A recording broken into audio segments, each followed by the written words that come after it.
Fact number 1, नर मोर अपनी खूबसूरत पूंछ के पंखों के लिए प्रसिद्ध है, जिसे ट्रेन कहा जाता है और मादा को आकर्षित करने के लिए प्रजनन प्रदर्शन में उपयोग किए जाते हैं। फैक्ट नंबर 2, मोर की पूंछ के पंखों पर इंद्रधनुष नेत्राकार धब्बे होते हैं, जो एक मंत्रमुग्ध कर देने वाला पैटर्न बनाते हैं।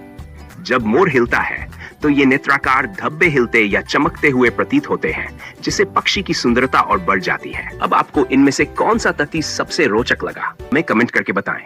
द फैक्ट स्टोर को सब्सक्राइब करो। धन्यवाद।